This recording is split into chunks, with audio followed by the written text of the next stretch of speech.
근본 세미나는 상당히 큰 의미를 지닌다고 보겠습니다. 우리나라 그 통합도산법은 그 어떤 선진국들과 비교해서도 너무나 잘 만들어진 그런 기업 회생 지원 시스템입니다. 그동안 자금 시장의 발전으로 인해서 자금 조달 루트가 굉장히 다변해지다 보니까 채권자 구조도 덩달아서 매우 복잡해진 상태입니다. 금융기관 중심의 채권단 협의를 구성하고 있는 그런 워크아웃 틀로서는 가동하기가 어려운 구조로 변모가 됐습니다. 따라서 더 포괄적인 틀로서 채권단을 구성해야만 하므로 통합도산법의 중요성이 날로 부각되고 있다고 보겠습니다. 이번 세미나가 이러한 목표에 한 걸음 다가가는 데 중요한 디딤돌이 되기를 바람하지 않습니다.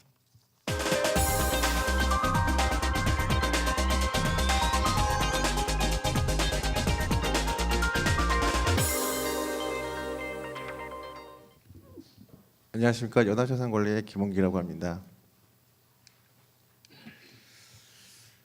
회생계획은 왜 종종 실패하는가, 그거에 대해서 이제 설명을 드리고요. 그거에 대한 실무자 입장에서 제도나 그리고 참여자들의 그 프랙티스를 어떻게 정립을 할 것인가에 대해서 설명을 드리고 발표를 하도록 하겠습니다. 회생 절차는 크게 채권자, 채무자가 있고요. 또 이를 주도하는 법원과 관리인이 있습니다. 근데 채무자 입장에서는 회생 계획을 통해서 채무 감면 등의 채무 조정을 극대화하고 반면 자신의 경영권 그리고 자신의 지분을 최대한 보장을 받으려고 하는 입장이고요. 특히 일부 DIP 관리인의 경우에는 회생 의지도 없으면서 경매 등의 회피 목적으로 또는 제3의 회사를 신설해서 회생 기업은 껍데기로 만든 행위 등의 다수의 그 회생 절차를 악용하는 사례를 등으로 채권자들은 회생 절차에 대해서 상당히 피로감을 느끼고 있고요.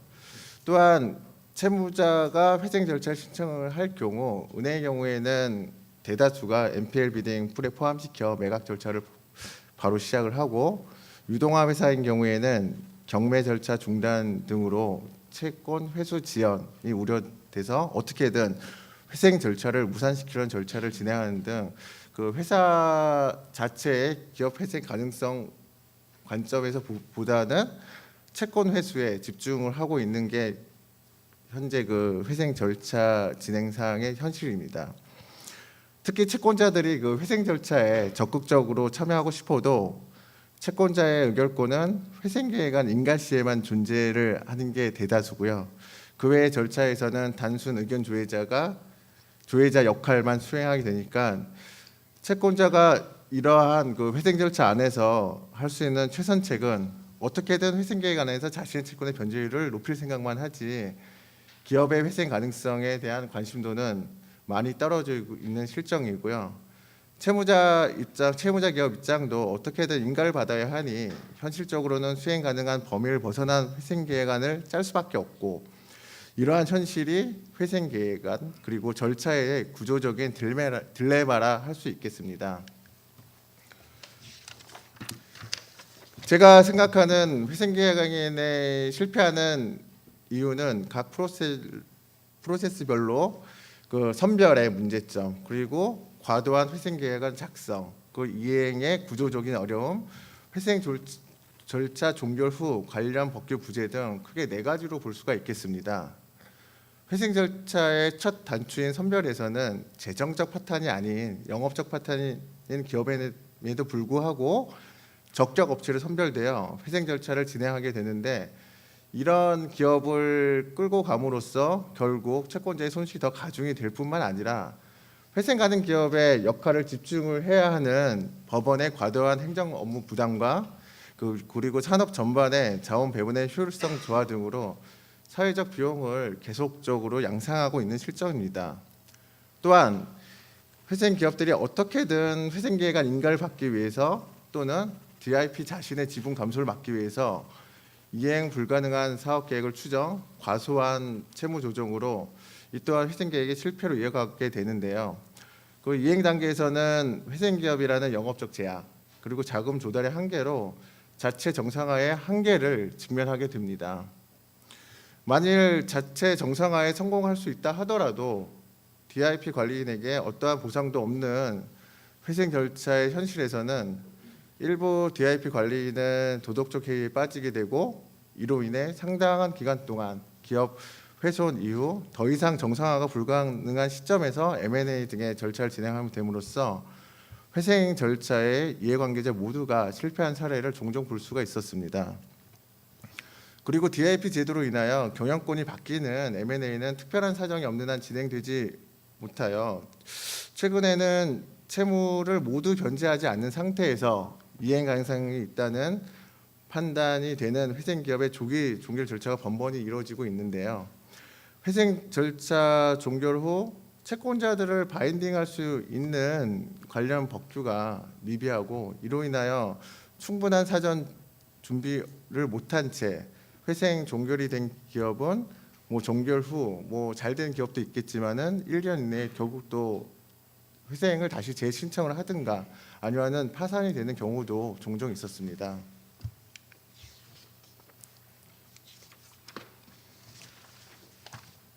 일단 제가 7년간 유한코에서 회생 기업 관리를 하면서 상당수의 부실 기업들이 직관적으로 볼 때 회생 가능성이 전혀 없음에 전무함에도 불구하고 경매 절차 등을 막고자 회생 개시 신청한 것들을 많이 봐왔고요. 그리고 법원에서도 기계적으로 포괄적 금지 명령을 내리는 것을 자주 경험을 해봤습니다.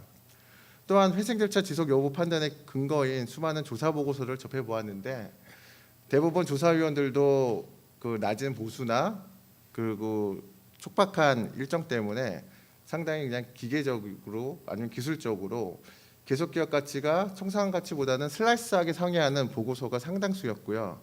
이 회사가 정말 회생이 가능한지 여부를 파악할 수 있는 수준의 보고서는 극히 드물었습니다. 이러한 부실 선별 프로세스는 결국 채권자들의 동의, 호응을 얻지 못할 뿐더러 조사위원 및 법원에 대한 신뢰도만 상실하게 되어 채권자들이 저를 비롯한 많은 채권자들이 점점 회생 절차를 기피하게 되는 현상을 만들었습니다. 근데 최근 제가 진행한 사례 중에서 수원지방법원에서 폐지가 되고 서울중앙지법원에서 이제 채무자와 협력해서 이제 제도의 신청한 건이 있었는데 이때는 서울중앙지법에서 대표 채권자인 당사에게 조사위원회 추천에 대한 의견을 조회했고 그 전에는 법원 관리인 조사위원만 참여했던 조사 보고서에도 당사를 참여시켜서 늘 불만이었던 계속기업 가치와 청산 가치에 대한 자유로운 의견을 진술할 수 있는 기회를 마련해줌으로써 저는 보다 능동적이고 적극적인 회생 절차를 참여하게 되었습니다. 그 결과 제도의 신청 이후 6개월도 안 된 시점에서 인가전 M&A를 신속하게 진행할 수 있게 되었고요. 조만간 2, 3회 관계 집회가 열릴 예정이고 연내에 회생 절차가 종결될 수 있는 밑바탕이 됐다고 저는 생각을 합니다. 이러한 회생 계획의 실패율을 줄이기 위해서는 첫 단추인 선별 프로세스 단계에서도 채권자의 동참을 유도하는 법원의 정책이 절실히 필요하다고 판단되고요. 이러한 정책들이 프랙티스가 되어야 한다고 판단이 됩니다. 현실과 부합되지 않는 회생 계획 수립도 회생 계획의 큰 실패 요인이 되는데요. 이렇듯 채권자들이 신뢰할 수 있는 선별 프로세스가 구축이 된다면은 채권자들도 역시 회생 가능한 업체에 대해서는 채권 회수 중심의 관리가 아닌 소명의식을 갖고 구조조정 마인드로 회생 기업과 현실 가능한 회생 계획안을 수립해야 될 것입니다. 그러나 또 현실이 그렇지 않은 게 담보권의 경우에는 회생 절차 전에는 이자 부담 능력만 있으면은 원금을 리볼빙이 가능하였으나 회생 절차 안에서는 10년 안에 개시 후 이자뿐만 아니라 원금까지 전액 상환해야 하는 문제점이 있습니다. 또한 회생 담보권자들은 경매 절차와 비교하면서 회사가 안정화가 되기 전 회생 초기에 주요 담보물의 처분을 통한 회생 담보권 전액 변제를 요구하는 회생 계획안 수립을 채무자한테 강요를 하고 채무자는 인가를 받기 위해서 무리하게 담보권자의 주장을 받아들이고 동의를 받습니다. 중소기업의 경우에는 담보권은 대부분 영업용 자산으로 매각이 용이하지 않은 경우가 대다수고요. 그리고 회생담보권 평가액 회생담보 평가액은 감정가액 수준으로 이제 평가가 되는데 통상적으로 이제 세일즈 앤 리스백 형식으로 작성이 되나 현실적으로는 감정가 수준으로 세일즈 리스백을 받아줄 금융기관 또는 투자자가 없습니다. 따라서 제가 생각하는 회생담보권의 그 변제 회생계획안은 현실에 부합되는 변제하는 최소한 영업현금으로 통해 원금을 변제하고 남은 회생담보권 원금이 청산가치 범위 내에 들어갈 시점에 그 세일즈 앤 리스백을 계획하는 게 맞다고 판단이 됩니다. 그 회생담보권자들도 그 전 단계인 그 신뢰성 있는 선별 프로세스를 통해 선별된 회생기업에 대해서는 이러한 변제 스케줄에 적극적으로 이렇게 동의하려는 의지가 있어야 되고요. 회생 절차를 함께 참여하지 않고 조기 변제를 원할 경우에는 법원 또는 뭐 회생기업의 관리인은 구조조정 펀드 등의 그 이들이 채권을 매각할 수 있도록 유도를 하고 함으로써 이제 사회 전반적인 이익을 위한 강력하고 강제성 있는 팔라시 정립이 필요할 것으로 저는 판단이 됩니다.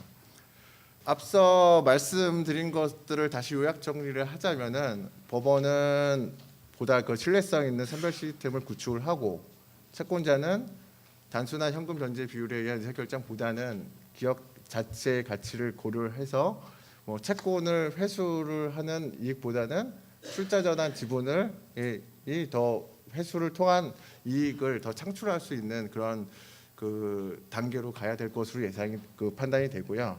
그 회생 절차에 참여를 원하지 않는 채권자에 대해서는 엑시트 정책 그리고 그거에 대한 가격 산정에 대한 포뮬러가 마련이 돼야 되고 DIP에 대한 보상 시스템도 적절히 구축이 되어야겠습니다.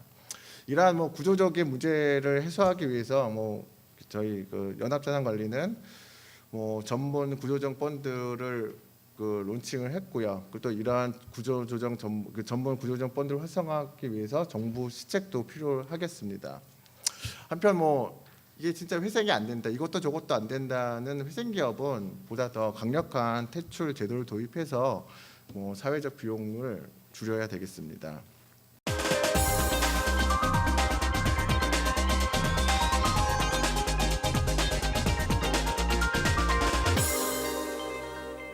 기업 회생 절차의 기본 전제는 어려운 기업이라고 해서 모두 다 들어올 수 있는 것은 아니고요. 기본적으로는 경제성은 갖춰야 됩니다. 경제성은 있는데 일시적인 재무적 파탄 상태에 있기 때문에 일시적인 재무적 파탄 상태를 해소하는 방안으로 회생 절차를 이용해야 되는 겁니다. 그래서 이 부분은 사실은 저희가 그 법리적으로는 청산가치 보장의 원칙이라는 부분으로 이해할 수 있습니다.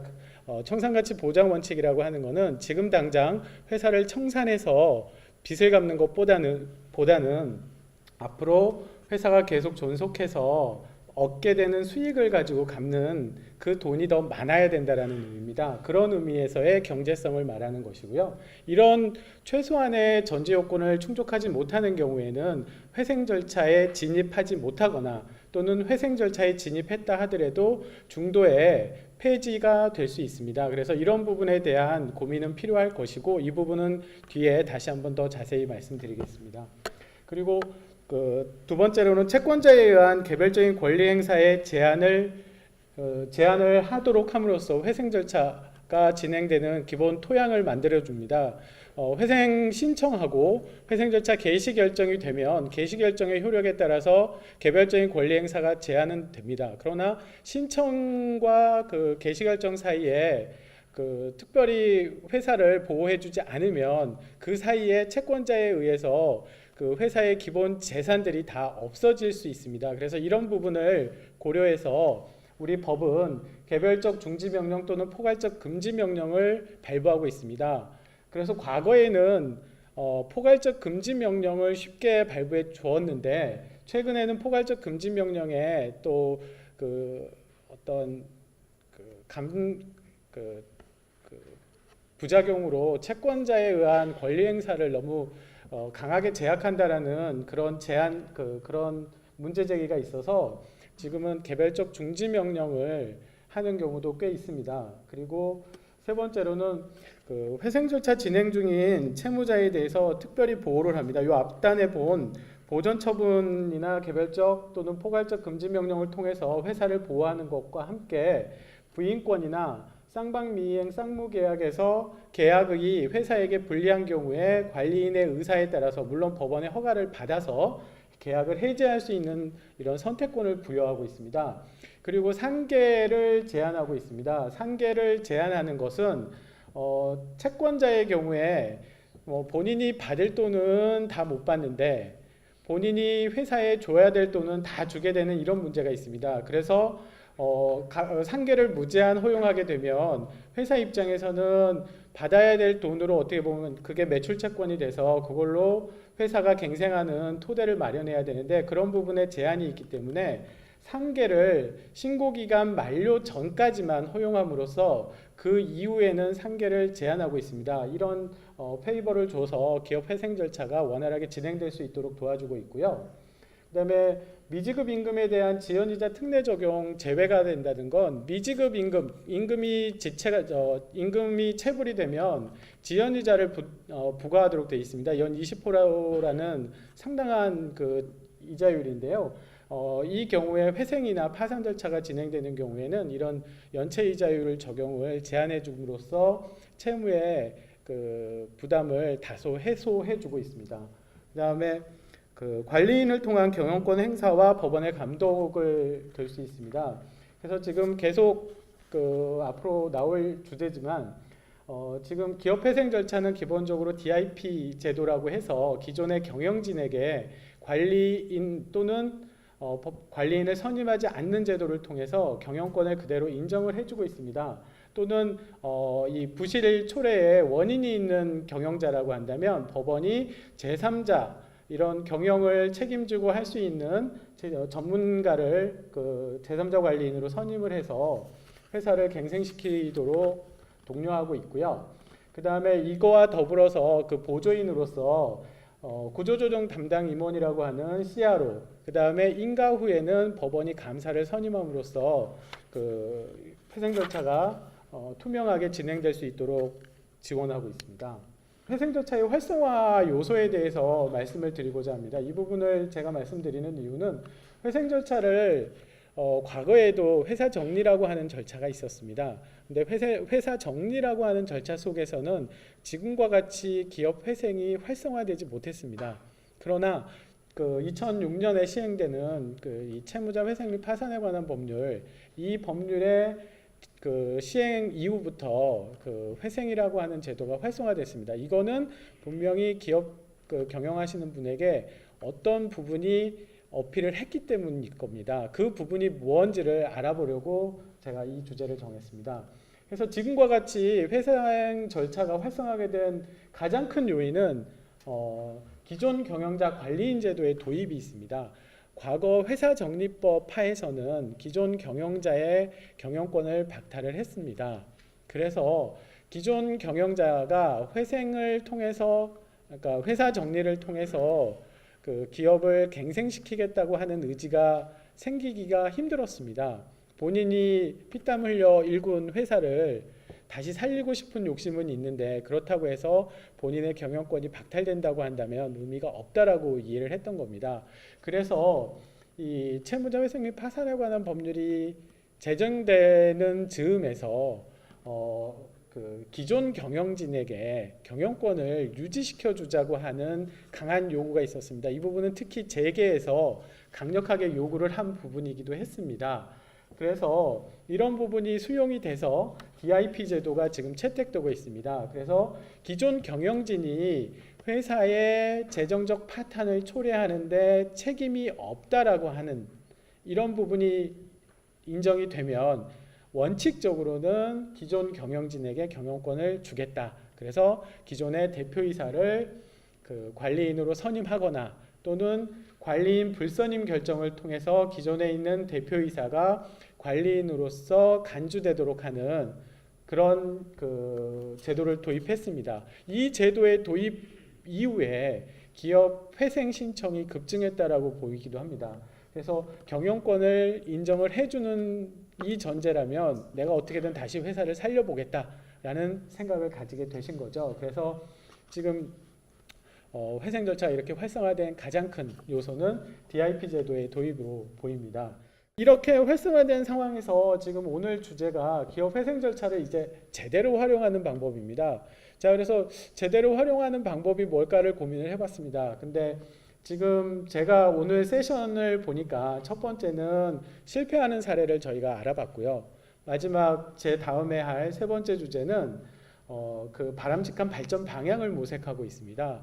그래서 지금 근본적인 문제를 파악하고 이에 대한 해결 방안을 해소하는 과정에서 어떤 해결점이 있을까를 고민하는 과정에서 기업 회생 절차를 제대로 활용하는 방법이라는 주제가 개입된 이유는 이런 활성화된 상황에서 기왕에 있는 문제점을 고민을 해보고 그러면 과연 내가 회생 절차를 진행할 수 있을 것인지 없을 것인지 또는 내가 회생 절차를 진행할 자격이 있는지 이런 것들에 대한 문제 제기라고 저는 이해를 했습니다. 그래서 제가 이 발표하는 부분에서 상당 부분은 회생 절차를 개시 신청을 할 것인지 여부에 관해서 고민을 할 때 어떤 부분에서 내가 고민을 해야 될 것인지에 관한 그런 부분에 집중을 했습니다. 그래서 대부분은 회생 절차 개시 신청 여부를 결정하기에 앞서 체크해야 될 포인트라는 이름으로 그 부분에 집중을 하려고 합니다.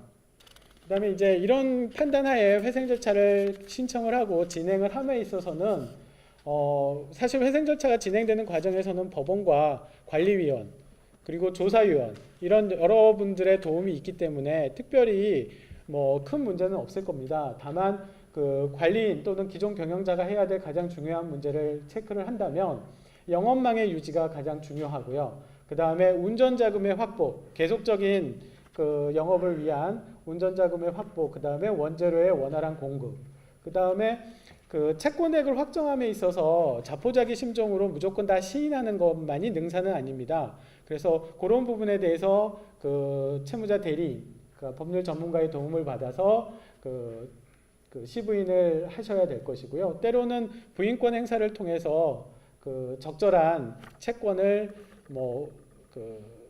채권을 정리를 할 필요가 있습니다. 그 다음에 채권자와의 지속적인 협의가 가장 중요한 것 같습니다. 제가 회생 절차를 진행함에 있어서 가장 아쉬운 부분이 채권자하고 지속적으로 좀 협의를 해서 회사의 현재 현황이 무엇이고 앞으로 어떻게 진행될 것인지에 대한 의견 교환을 하고 그 결과 회생 계획안을 만든다면 그 부분에서 채권자의 협조는 상당히 적극적인 협조를 받을 수 있을 거라고 생각합니다. 근데 제가 아쉬운 거는 금융기관들이 회생계획안이 작성되기 전에는 금융기관들이 협의 자체를 잘 안 하려고 하는 그런 특성이 있습니다. 업무의 과중 때문이기는 하겠지만 그래서 회생계획안이 작성된 이후에야 서로 협의를 한다면 그때는 사실은 이미 늦은 상황일 수도 있고 해서 바로 회생 절차 개시 신청 이후부터 좀 채권자하고 긴밀한 관계를 유지할 필요가 있을 것 같습니다. 그 다음에 조사위원한테 성실하게 대응할 필요가 있습니다. 개시 결정이 됐다라고 생각을 해서 안심해서인지 조사위원이 요구하는 뭐 사업계획서라든가 이런 부분을 허투루 하는 경우 또는 등한시하는 경우에는 계속기업가치 산정에 있어서 그 불이익을 받을 수 있습니다. 그래서 계속기업가치가 청산가치를 초과하지 못하는 경우에는 회생 절차가 폐지되는 경우도 있고요.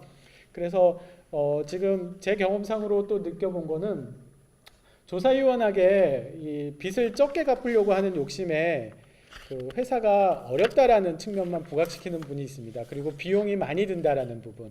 근데 이 부분이 때로는 다시 독이 돼서 그 계속기업 가치 부분을 많이 손상시켜서 결국 회생 절차가 폐지되는 경우도 있습니다. 이런 부분은 주의하셔야 될 거라고 생각이 듭니다.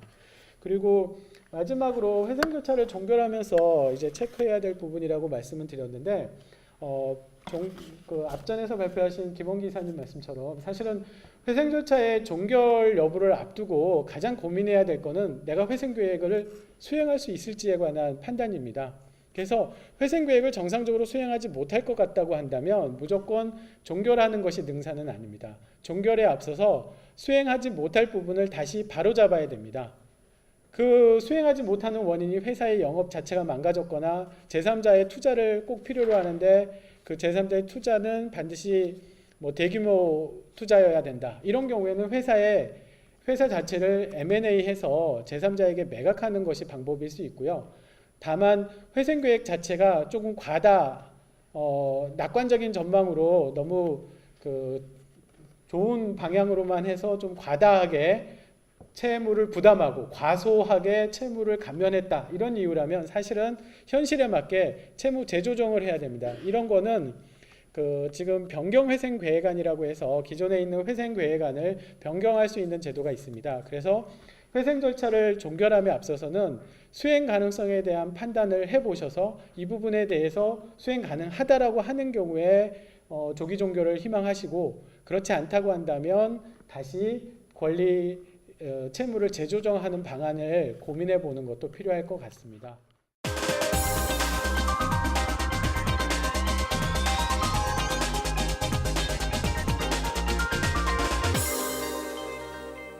먼저 기업 회생 절차의 과거 모습인데요. 처음에 채무자 회생법 이전에는 이제 화의와 회사 정리 절차라는 것들이 있었습니다. 화의의 경우에는 그 채권자들의 주도권이 상실되고 대기업의 이제 채무 감면 목적, 경영권 유지책으로 악용된다라는 비판이 있었고요. 회사 정리 절차의 경우에는 또 무조건 제3자 관리인 소위 이제 법정 관리라고 부르던 것인데요. 법정 관리라고 불리면서 제3자 관리인을 무조건 선임을 했기 때문에 회사 측의 기존 경영진이 이제 기피하는 현상으로 뭐 거의 이용 실적이 없었습니다. 97년에 이제 외환위기가 오면서 구조조정 필요성이 이제 커졌는데도 불구하고 이제 법적인 그 법원의 그 제도는 그 과거의 화의와 법정 관리 수준에 머물고 있어서 결국은 이제 이용이 기피되고, 또 따라서 이제 금융감독기관하고 채권금융기관에서는 워크아웃 제도를 만들어서 이제 적극적으로 이용하기 시작해서 지금까지 이어져 오고 있습니다. 잘 아시겠지만 채권금융기관 주도의 워크아웃은 이제 기촉법에 근거를 하고 있는데 2000년대 초반에 이제 기촉법이 처음으로 제정돼서 한시법으로 시행이 돼서 2005년에 이제 실효가 됐는데요. 그 후에 이제 채무자 회생법이 시행이 되면서 이제 법원에서 하는 구조조정 절차로 하면 잘 되겠지라고 생각을 했는데, 생각보다 이제 법원의 기업회생 절차로 들어오는 사건도 많지 않았고, 또 외부에서 현재 이제 지금은 이제 자율협약이라고 해서 채권단 주도의 그런 자율적인 구조조정이 있는데 그 당시에는 이제 그것도 별로 활성화되지 않은 상태여서인지 모르지만 기초법을 다시 2007년에 제정을 해서 2010년까지 운용을 했습니다. 그 이후에 다시 또 부동산 대출 부실화로 인한 또 건설회사 구조조정 관련해 가지고 2011년에 다시 한시법을 제정해서 2015년 12월에 또 실효가 됐고요. 그 이후에 또 계속 워크아웃에 대한 수요는 있다라는 판단하에 2016년 3월 18일에 다시 2018년 6월까지 운용하는 기초법을 다시 제정을 했습니다.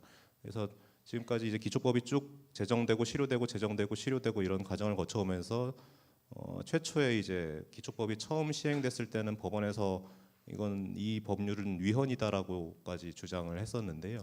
지금 현재 기초법은 상당히 많이 개선이 되고 채권자나 채무자 이해관계가 잘 조화된다 이런 판단도 많이 있는 것으로 알고 있습니다. 그리고 또 현재 기초법은 모든 기업을 대상으로 하고 있고 채권자의 범위도 모든 금융 채권자까지 다 가능하도록 그렇게 많이 개선이 돼 있고요. 그래서 종전에는 이제 법원에서 기초법에 대해서 상당히 반감을 가지신 분들이 많았고요. 그래서 구조조정은 법원으로 일어나야 된다 이런 과격한 주장도 많이 하셨는데요.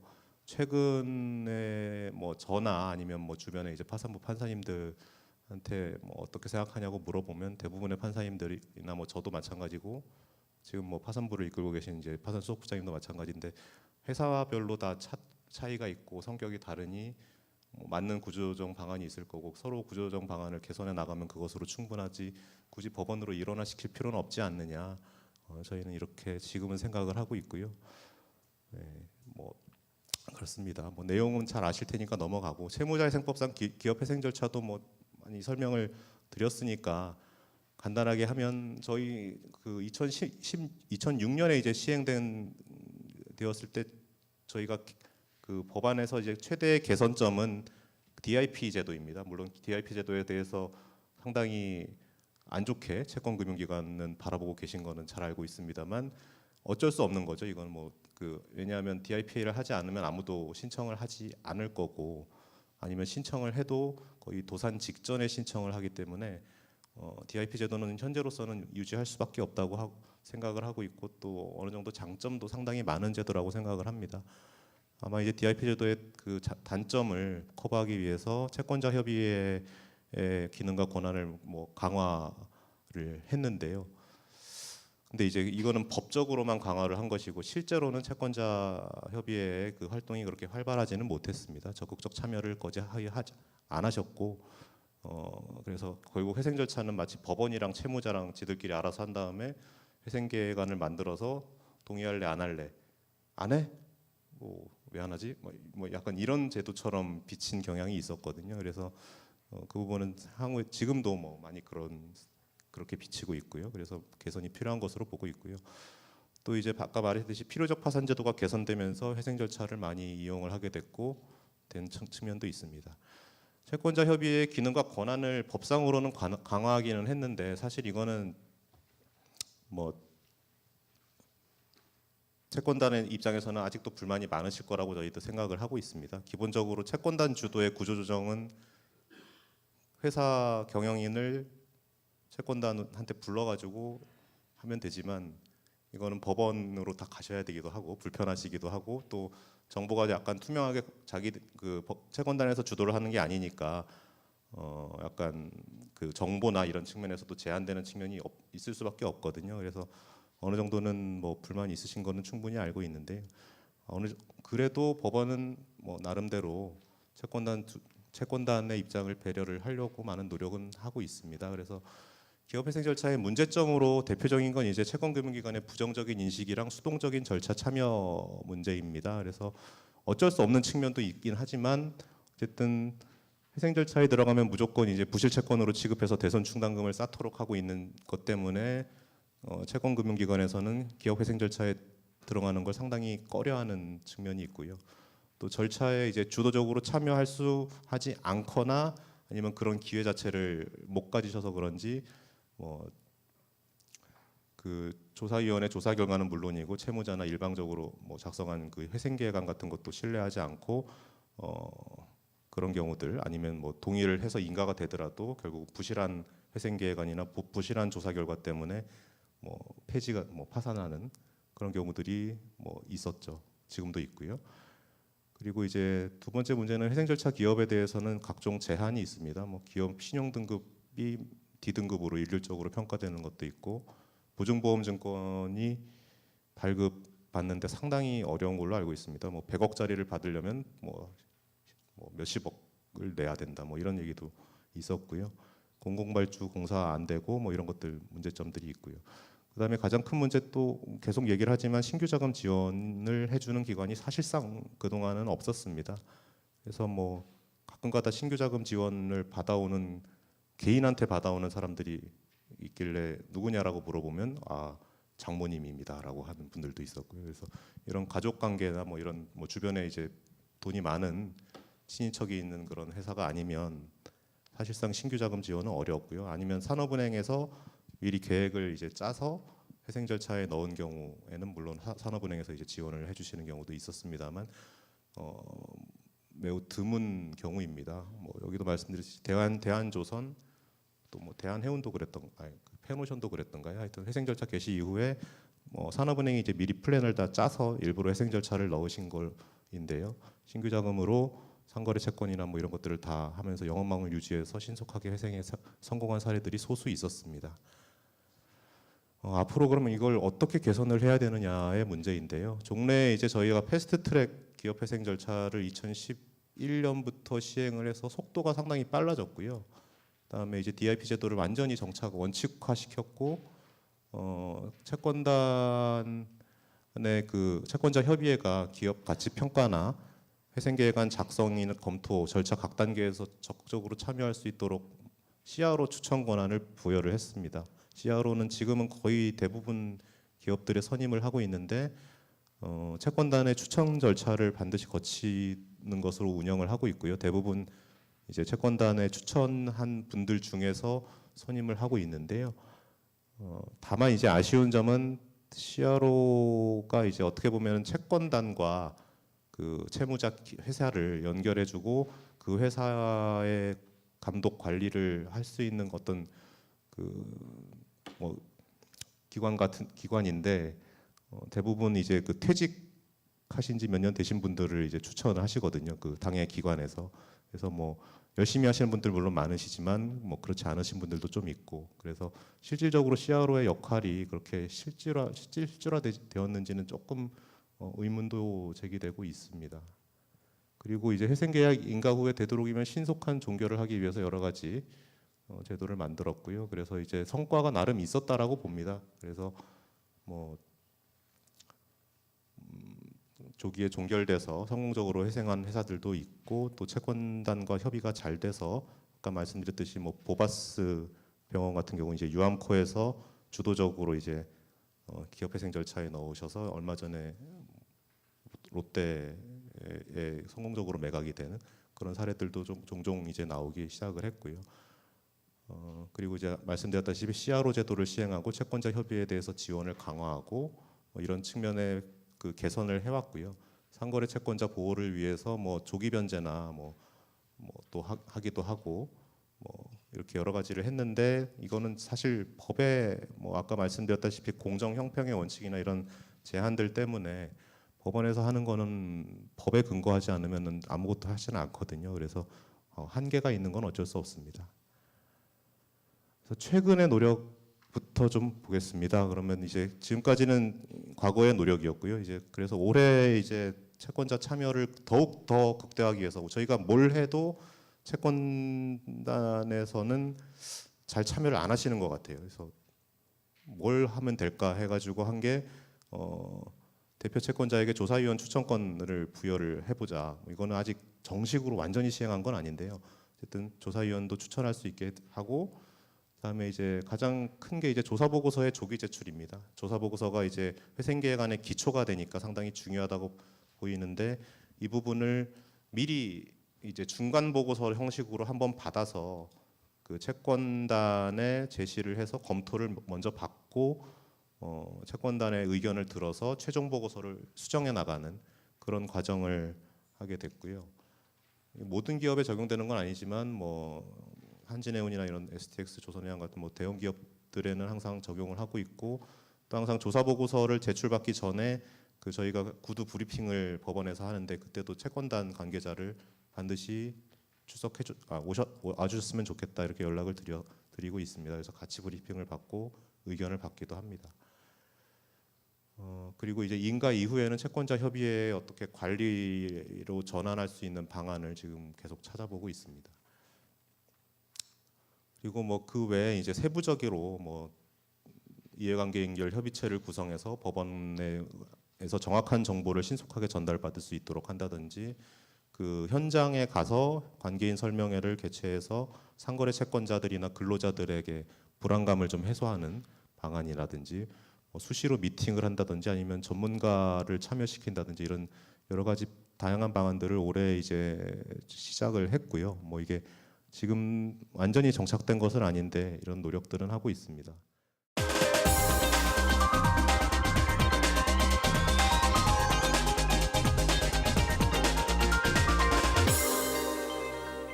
최근 그 법원에서 기업 회생 절차인데 회생 기업의 변제 가능성이 좀 있다고 생각이 되면은 빠른 시일 내 1년 내지 2년 내에 조기 종결을 추진하려고 하는 그런 경향이 좀 있어 보이는데요. 그 반면에 그 채무 기업 입장에서는 아직 난 준비도 안 되는데 법원 자꾸 날 졸업시키려고 하느냐, 이런 의견도 있을 수가 있거든요. 이 경우에 채권자의 입장에서는 이 문제에 대해서 어떻게 그 보고 계시는지 산업은행의 전영기 팀장께서 간단하게 말씀해 주시겠습니까? 실상 지금 경기가 어렵다 보니까 그 기업회생을 신청하는 기업들이 굉장히 많이 늘었습니다. 저 개인적인 생각으로서는 빨리 법원이 전문적인 파산 법원을 만들어서 빨리 원활하게 처리를 해주는 게 우선적으로 필요하다고 생각하고 있습니다.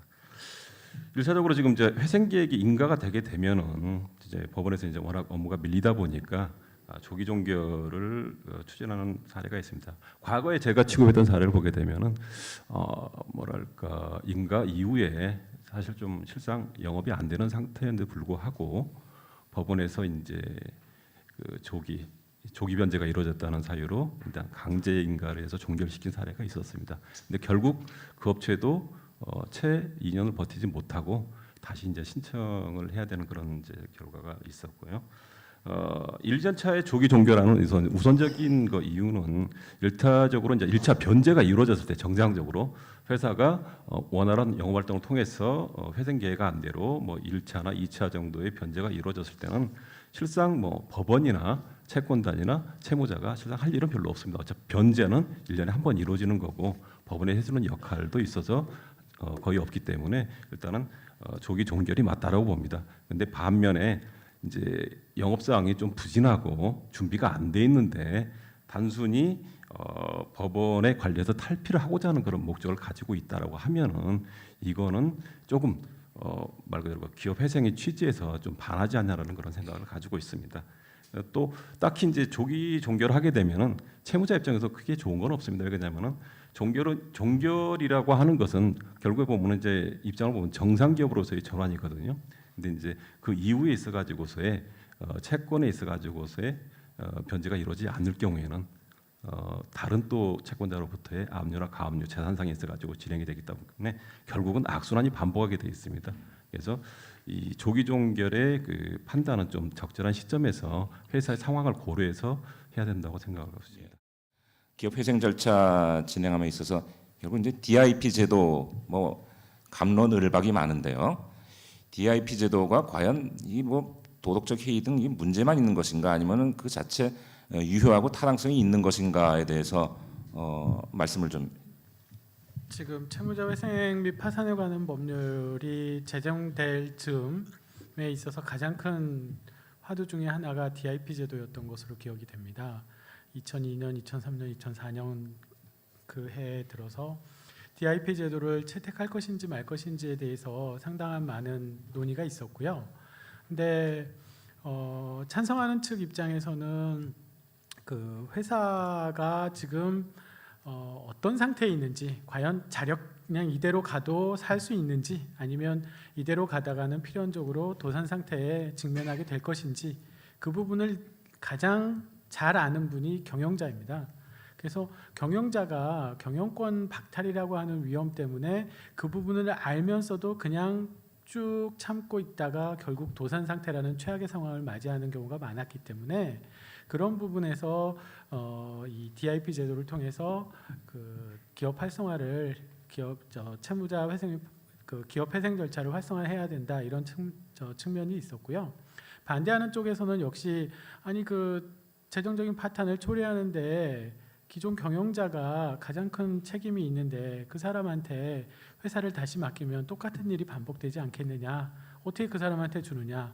또 아니 그러면 경영권을 박탈하지 않고 계속 인정해주면 다른데 정상적인 기업은 정말 하루하루 빠듯하게 하면서도 이것저것 참아가며 같이 희생하면서 빚을 갚고 있는데 이 빚 멀쩡하게 이렇게 빚 갚고 있는 회사가 상대적인 박탈감이 들어서 이거 누가 기업하겠느냐 이런 얘기들이 있었습니다. 근데 결과적으로 지금 10년 되돌이켜 보면 지금 저희가 이렇게 기업 회생 절차에 대해서 논의하고 있는 것 역시 이 DIP 제도의 기여라고 봅니다. DIP 제도의 도입으로 인해서 활성화된 측면은 분명히 있고요. 이런 부분은 저희가 인정을 해야 된다라고 생각이 듭니다. 다만 그 반대하는 측에서 문제를 제기했던 부분들, 상대적 박탈감이라든가 또는 뭐 이 도덕적 해이라든가 이런 부분들에 대해서는 제도적으로 보완을 할 필요가 있을 것 같습니다. 그 제도적 보완의 방법으로 현행 법에서도 재무적인 파탄 상태를 초래하는데 책임이 있는 주주에게는 또는 경영진에게는 그 DIP 제도를 활용하지 않고 제3자 관리인을 선임하고 있고요. 그다음에 예전에는 법원이 회생계획안이 인가된 이후에 감사를 법원이 선임해서 파견을 했었습니다. 근데 그 제도에 그 허점이 노출됐습니다. 그래서 회생 절차를 진행하는 과정, 인가되기 전까지 그 관리인이 방만한 경영을 하는 경우들이 드러나서 그 부분에 대한 통제를 위해서 인가 전 감사, 이게 이제 구조조정 담당 임원이라고 하는 CRO 제도를 도입을 해서 CRO를 파견하고 있습니다. 또 CRO 파견할 때는 예전에는 법원이 일방적으로 CRO를 정해서 파견했지만 지금은 또 채권자 협의회의 의견을 들어서 가급적 채권자 협의회에서 추천하는 쪽으로 그 CRO를 정해서 파견을 하고 있습니다. 그래서 이런 제도적 보완이 이루어지고 있는 상황이고, 이런 상황에서 그 기여한 부분이 인정된다고 한다면 DIP 제도 자체의 도입에 대해서는 뭐 그 지금에 와서 이거를 뭐 철회하고 제3자 관리인으로 도입해야 된다라는 건 무리가 있다고 보고요. 그 제도적 문제가 있다고 한다면 이를 보완하는 것이 어떤 제도가 더 있을 것인지에 대해서 고민해 볼 필요가 있다고 생각합니다. 요거는 최 판사님께서 말씀해 주셨으면 좋겠는데 아까 사실 설명은 많이 하셨거든요. 근데 두 가지만 제가 간단하게 질문 드릴게요. DIP 파이낸싱이 잘 원활하지 못한, 그러니까 기업회생 절차에서 DIP 파이낸싱이 원활하게 이루어지지 못하고 있는 거는 왜 그런지가 하나고요. 두 번째로는 최 판사님께서 아까 말씀하셨지만 워크아웃과 이제 회생, 그러니까 법정 관리 간의 유기적인 연계가 지금 어느 정도 진행이 되고 있는지 그 부분에 대해서 좀 간단하게 말씀해 주시면 좋겠습니다. 이제 DIP 파이낸싱을 활성화하기 위해서 여러 가지 뭐 아까 말씀드렸다시피 뭐 대손 충당금 문제도 뭐 꼭 그렇게 채권을 분류해야 되는 건 아닌 것으로 최근에 아마 금융감독 규정이 조금 변경이 있었던 걸로 알고 있는데 그럼 그 부분들도 이제 열심히 알려드리고, 그리고 이제 채무자회생법을 개정을 해서 회생 절차가 폐지되고 나중에 이제 파산 절차에 들어갔을 경우에도 그 DIP 파이낸싱에 의한 신규 자금 채권에 대해서는 우선권을 부여하는 방안을 지난번에 이제 국회에서 이제 추진을 했었는데요. 그게 이제 법무부인지 국세청인지 뭐 하여튼 그 조세 채권보다 더 위에 있으니까 이제 그 부분이 좀 기분이 안 좋아서 이제 중간에 빠진 걸로 알고 있습니다. 사실은 이 8월 30일부터 개정 시행된 그 법에서 나머지는 다 그냥 그 절차적인 규정이라서 특별히 저희가 그렇게 운영을 현실도 하려고 하고 있었던 거를 명문화한 거라서 큰 의미는 없었는데 이제 그게 이제 가장 핵심적인 부분이라고 저희가 봤는데요. 이제 핵심적인 부분이 빠져서 상당히 안타까운 측면이 있습니다. 그래서 지금은 이제 신규자금 지원을 활성화하려면 아무래도 파산 절차에서의 우선권을 확보해주는 그건 물론이고 지금 뭐 미국이나 뭐 이런 데처럼 아예 초우선 특권을 부여하는 방안까지도 저희는 필요하다고 보고 있는데요. 현실로서는 이제 저희야 뭐 법을 떠나서 진행할 수가 없는 상황이라 그 부분은 좀 약간 한계가 있는 점이 있고요. 그러니까 사실상 운용할 때 이제 신규자금 지원 신규자금 채권에 대해서 어떤 형식으로든 영업을 이어나가서 파산 원인이 생겼다 하더라도 그걸 다 변제하기 전까지는 되도록이면 파산 선고를 자제하는 뭐 그런 식의 이제 제한적인 그런 운영 방안은 생각을 하고 있는데 그것도 뭐 한계가 있을 것 같습니다. 그래서 현실적인 한계를 좀 극복하려면 제도적인 개선이 따라줘야 된다라고 생각을 하고 있고요. 그리고 지금 아까 말씀드렸던 그 워크아웃과 기업회생 절차의 연계 부분은 아직 본격적인 논의는 시작을 하지 못했는데 아마 조만간 뭐 TF를 구성해서 저희는 이제 산업은행을 파트너라고 생각을 하기 때문에 이제 산업은행하고 협의를 해서 좋은 결과가 만들어지면 그러니까 뭐 사실 저희는 이제 좀 배워야 되거든요. 그러니까 판사들이 법원이 뭘 주도하는 게 하고 싶어서 하는 게 아니라 아무도 가르쳐주지 않기 때문에 어쩔 수 없이 주도하는 측면이 있습니다. 그래서 채권단이나 뭐 산업은행이나 이런 주된 채권자 측에서 적극적으로 저 관리인 이상한 사람이니까 자르시고 우리가 구조조정을 많이 해보니까 이 사람 진짜 잘한다 하면은 안 할 이유가 없거든요. 그러니까 그런 적극적인 의견 개진이나 뭐 이런 소통 그리고 제도적인 그 연계 그런 것들에 대해서 폭넓은 논의를 조만간 할 수 있을 거라고 저희는 기대를 하고 있습니다. 이것으로 오늘 저 세미나를 마치도록 하겠습니다. 감사합니다.